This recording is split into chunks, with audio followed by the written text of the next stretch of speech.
Welcome once again to Lehto's Law. Here's Steve Lehto. I got a story here sent to me by almost everybody, including the Institute for Justice themselves who sent it to me.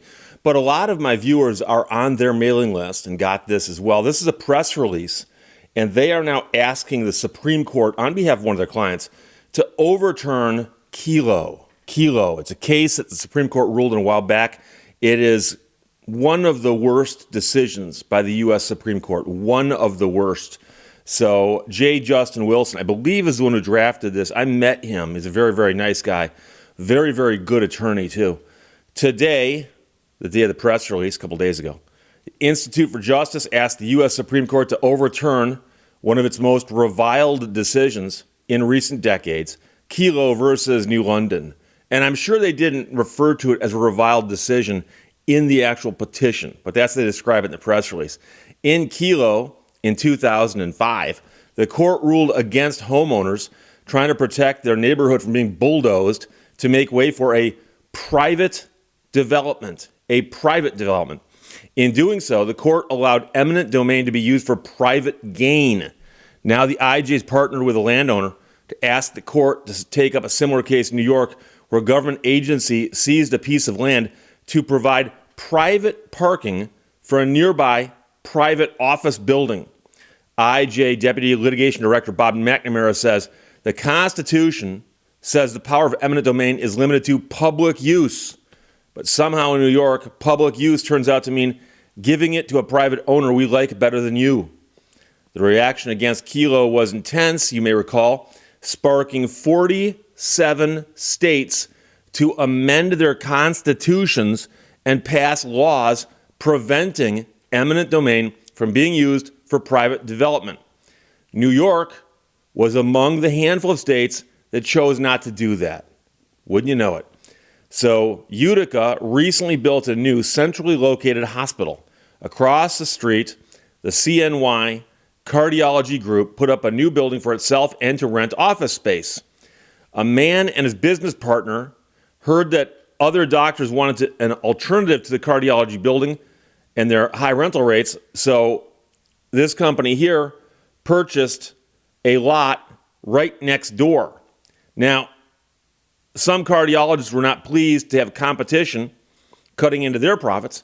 They asked the County Industrial Development Agency to use eminent domain to seize that property next door so they could use it for a parking lot.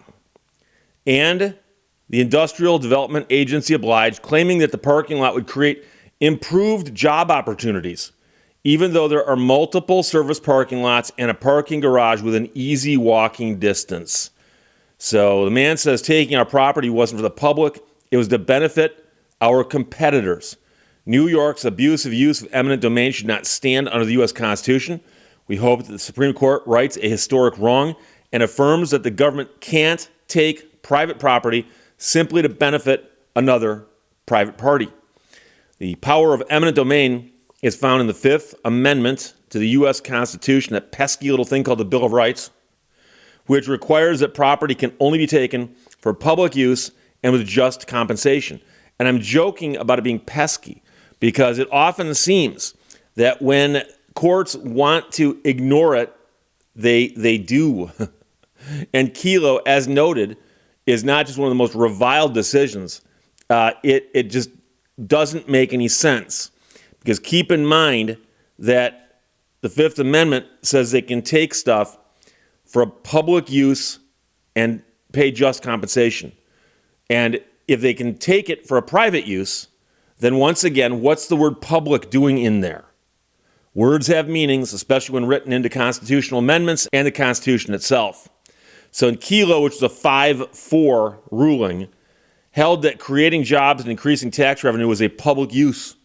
The dissent countered that this broad definition made the power of eminent domain practically unlimited. Justice O'Connor wrote for the minority that the government now has license to transfer property from those with fewer resources to those with more. And that, of course, is what's happening here. So the planned development of the Fort Trumbull neighborhood that led to the Kelo case ultimately fell through. And by the way, don't forget, and if you haven't seen the movie Little Pink House, go check it out. But in the end, the purpose for taking the houses fell through. They said, we want to take your house, level it so somebody else can build a factory here. And in the end, no factory ever got built there. They just took the houses, in essence, for no reason. So today, the neighborhood where Kelo's little pink house once stood remains mostly vacant, with a pricey community center under construction, which, by the way, will pay no taxes, which was the original justification for the takings. They said, we're going to put this plant here. It's going to provide jobs, but pay taxes. And they're going to pay a lot in taxes. That tax money will be a public good, except that the rec center or community center won't do that.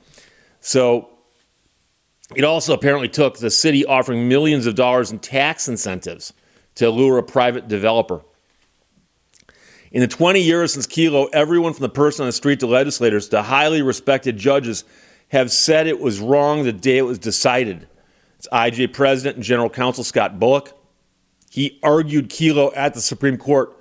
It is high time for the Supreme Court itself to join that chorus, remove this blot on its jurisprudence, and restore constitutional guardrails to the use of eminent domain. While this marks the first time IJ has asked the Supreme Court to overrule Kelo directly, it has continued to defend property owners from eminent domain abuse where it arises. Currently, IJ is defending small business owners in Missouri from blight designations that would allow their city to take property and give it to private developers. In Mississippi, IJ is defending homeowners from blight designations done in secret and that cannot be challenged under state law. And in Georgia, IJ is trying to stop a private railroad from taking homes that have been in some families for generations. And so getting back to the blight designations done in secret that cannot be challenged under state law, by definition, that would be a lack of due process.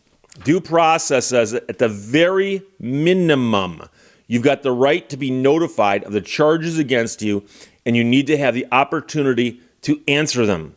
And so if it's done in secret and cannot be challenged, by definition, violation of due process. I mean, that's as straightforward as it can get. But remember, the power of eminent domain is found in the Fifth Amendment, and it says that the property can only be taken for public use and with just compensation.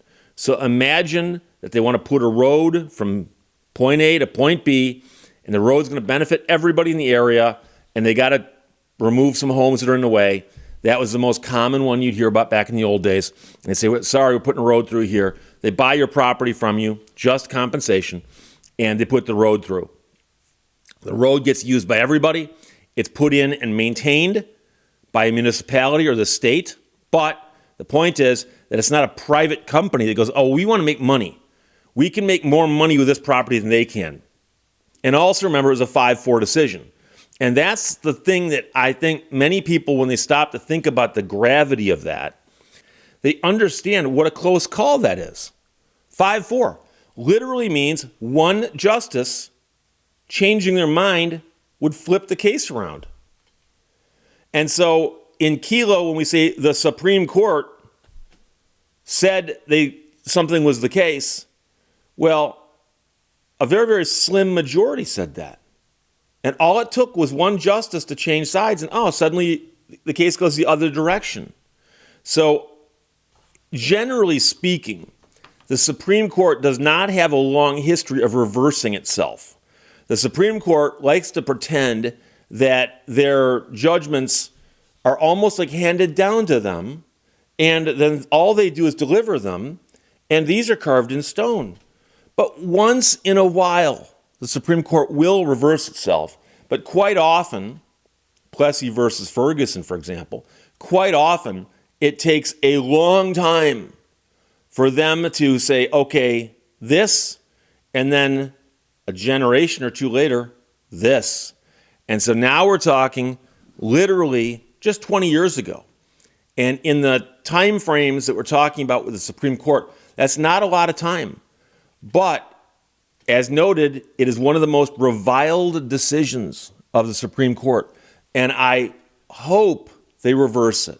And I'd be pleasantly surprised if they did, and I hope they do. So I have to mention, as I always do whenever I talk about the Institute for Justice, is they are nonprofit supported entirely by the generosity of people who support them. A lot of them are members of my audience. A lot of people in my audience support them. I do too.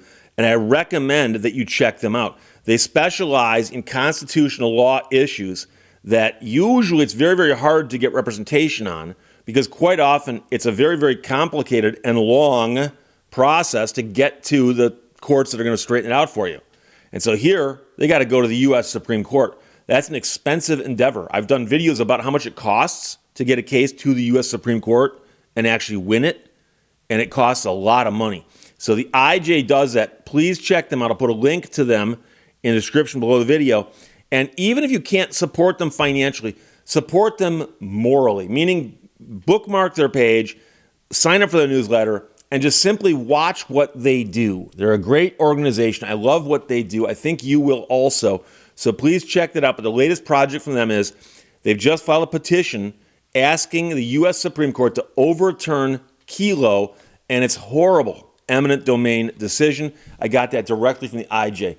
Questions or comments, put them below. Let's talk to you later. Bye-bye. Thank you for watching Lehto's Law. Today is the sort of day where the sun only comes up to humiliate you.